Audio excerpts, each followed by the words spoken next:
comme on a béni bilingue, nasa militante du mouvement citoyen ECHA. Nasa la coordination, il y a action, mobilisation, stratégie et sécurité.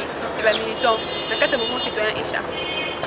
17 ans déjà, jour pour jour, depuis Joseph Kabila Zana Mbo Kanabiso, Bilani Niyo Kosala pour Joseph Kabila.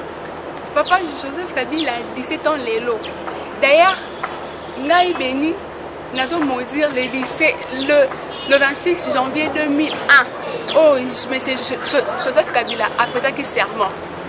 Le bilan de Kabila, c'est que ils allaient tuerie, violation des accords, des constitutions, violation de femmes dans des provinces, même dans la ville, les arrestations, les enlèvements, bilan de Kabila Wana, a mis le pays n'a bassesse lié. Donc je peux même dire que Joseph Kabila a été payé n'a merde. Bilan de janvier, le 26 janvier 2001, si les lots bilan na cité wana neza na kata bilan ya Joseph Kabila. Rien de spécial dans son existence. Donc je ne peux même pas avoir à réfléchir sur le bilan à Kabila parce qu'il n'y a rien d'intéressant. Il n'y a rien d'intéressant dans la carte existence naïe. Il y a Madame Ponaye, Azar Malin, il est un bon disciple des Occidentaux. C'est une qualité négative que Joseph Kabila a zanango. Non, les devoirs en tant que citoyenne, il y a éveiller à la tête du pays parce que bango pas ça misa na biso bango li comme bango pas boss na kaya on a bazali pas misa na biso parce la rendre pour na biso. Alors si ça ne va pas, on a qu'à évaluer agent médiocre. Depuis 2001 janvier 2001 style le bilan il y a Kabila tuerie violation il y a accord il y a constitution il y a mais à l'objet que quand même namboka na démocratie ça parce que ba parti politique est belé bazo s'exprimer bino ba béni bazo s'exprimer librement au tamboloza na mutukate papa langa ya après c'est mboka ne o wapi ya RDC to wapi pour na RDC démocratie égalité. Je me dis d'ailleurs c'est inutile de dire que c'est la République démocratique du Congo parce qu'il n'y a pas la démocratie. S'il y avait la démocratie, mais on les fêtait, arrêté à plusieurs reprises. S'il y avait la démocratie, mais ne marche le 21, le 31, il n'y aura pas de mort. Parce que j'appelais Bomaraté, Bible Bomaraté, j'appelais Mandala les Bomaraté. Et là que Mandali Mundouki, or, Bissot, tout à l'heure, armé, sur terrain. À quoi sert bon de parler de la démocratie en RDC? Alors, peut-être un pays de tout pour la RDC, la démocratie et égalité. Pays il y a Rwanda, il y a Ouganda, alors pour la RDC, démocratie et égalité. Mais à Sengipe, na l'Assemblée nationale, na Sénat, bah voter loi, c'est-à-dire bah revoir Mibeko pour na bino manifestant, na éviter au monde ngondengene. Papa, au monde c'est inutile de parler de soi-disant Joseph Kabila Kabangi. C'est inutile. Loi ni va changer, va revoir pour la manifestation de Bisso. Loi ni. On a un coup de aspect à un autre, est-ce que le Nisso va changer? Finalement, pour vos autres en désordre, vos autres autorisation. En désordre, c'est quoi? Autorisation. La constitution, parce que information de autorisation. Attends, en français bien, il y a la république. Il y a autant de zalani. Les collaborateurs pour expliquer le français. Mais bien, vous avez autorisation. Vous avez informé. Pas modifier. Tu as autorisation. Tu informes le gouverneur.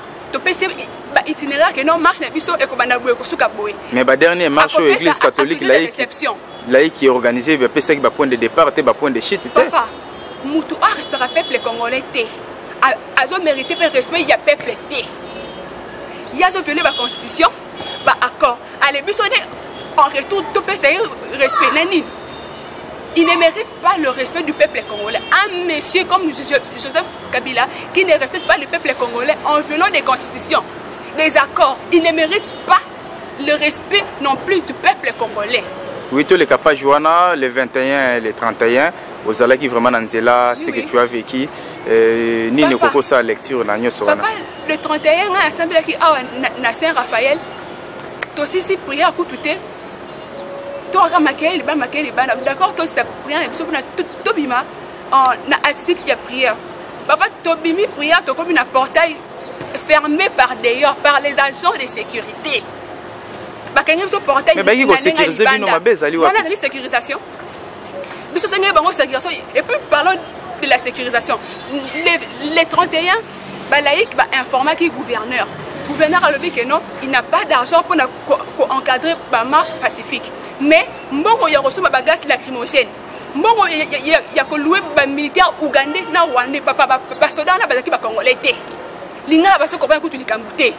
Il y a loué des soldats qui il y a encadré marche, il y a reçu des carburants pour parcourir qui est pour réprimer les manifestants rwandais.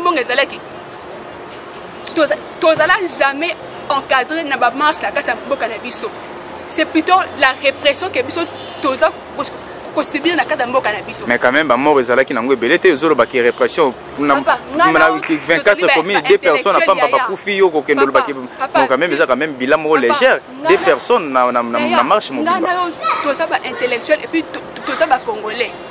Plusieurs deux. Quand il y a 8 à 6 morts, c'est déjà beaucoup. Et surtout que ce sont mes frères congolais. Il y a des collaborateurs. Il y a 6 à 9 personnes. Baba qui dé. Kala. Au gouvernement a bisoué. Batika kolobalika monte ya solo. En tout cas, bananga la bote ma beni lelo au 22 ans. Na tika koyoka morote ya solo. Oh bango baloba na gouvernement a bisou. C'est faux. Moi je fais le monitoring. Il y a eu des morts par-ci par-là. Sur le terrain, il y a eu des morts de balles réelles, des balles perdues, des balles réelles. Ils ont tiré à bout portant. Moi, j'étais là sur place. Oui, situation de la maison Schengen, la maison Schengen pour voyager, bongo, les pour voyager à Rabiso, ils ont dit dans la maison Schengen, mais n'a habité que moi en Mboka. Soit disons président parce que la RDC la présidente. Joseph Kabila a lobby qu'il y a la démocratie en RDC. Elle est suppose que les sous que nous bakangi maison Schengen pour na biso tout voyager. Ce que you m'auront pesé en réponse. Il y a la démocratie. Moi ça dit qu'on violer la constitution qu'on priver un citoyen la liberté il y a célibataire comme il veut et ça dit violation il y a constitution. Bah aussi qu'on a la connexion bien quand même était perturbé vie mobile mais perturbé par le coupure de la connexion. Mais bande qu'on a vu une opposition, rien à voir avec le gouvernement. Ça moi n'amboka yabiso ndele qui a fonis mairie au Kunji. Aza moko opposition. Il y a parti. Mais aza même moko opposant na habité ko mairie et mairie au Kunji aza opposant. Il y a parti ya fonis. Ce na bin natika yo au kolobanga tsu que non que Bruno Tibela c'était un opposant. Mais ancien secrétaire, ancien président il y a IDPS. Le balanga pe que non Mouchebe quoi, c'est une opposante. Papa, baza bata buzoba. Ngana banga ngote pour le problème la mort que na baza bata buzoba, ba mi pe na biso na kati na bassesse. Baza bata buzoba makasi. Likamuya okata connexion ezalité. La solution c'est de bien faire les choses et non de couper la connexion parce que là c'est perturber les gens. On a eu des problèmes pour nous bisa bambo na banque. Au moment où bango bazaki na connexion. Hein? Et puis c'est comme si il y a Kabila un président. Dans les néants, mais à moi, on a des chance. Au moins, chose à la moutamukil, enfin, comme ça, mais tant que pour Joseph Kabila Kabang. Par hasard, un incompétent, Adma président, il a payé mouner le quoi RDC. Papa. RDC, papa, Laurent de Kabila. Ils allaient au royaume. Pas RDC, papa. Et puis, RDC, papa, comment je peux dire? Nanini, na test ni comment que non, si le président meurt, c'est son fils qui doit succéder. Et puis, qu'est-ce qui prouve que Ouabe moi né? Qu'est-ce qui prouve? Aïe Mounena a dit, papa, dans la photo, il y a Kabila, dans la mouké. Hein? Dans la photo, il y a dans la mouké. Aïe Mounena a comme une Congolais avec Yémona Longa de ce Kabila. Nani? Message ni na kupesa na ba Congolais so bazolando ba diaspora. D'abord ba Congolais il y a sur terrain. Tout mis en charge. Tous les arabes occidentaux ba lobaté, o ba européens ba lobaté. Puisque Joseph Kabila a été un bon disciple na bango. Ensemble avec eux, parce que copier mo cannabis tous les jours. Alors biso moro, il faut tout se prendre en charge. Moi c'est un leader mo côté pour na na balabala. Oh tous la nani. Oh, les Congos, c'est toi et moi. Moi, je dis toujours que pas les Congos sont moi.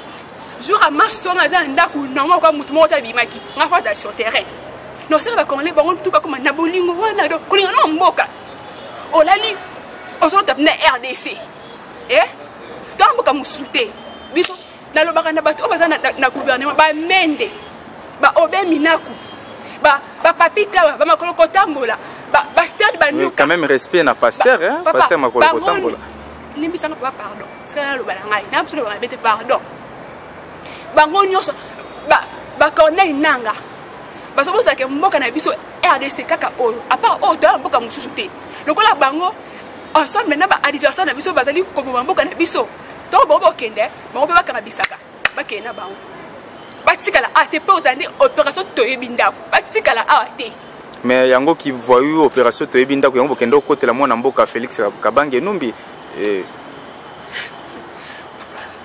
umulinga ba question za ba question piège pour banga ka bango te bakanga balebele ba levanga balebele pour na télé na ndako bo violer bana na mwasi papa bata buzoba ils ne font pas bien les choses et puis qu'est-ce qui prouve que ba côté que na ndenga solo ce que mascara na bango moko qu'est-ce qui prouve mutuka na yep na qu'est-ce qui prouve mon mboka merci malamu papa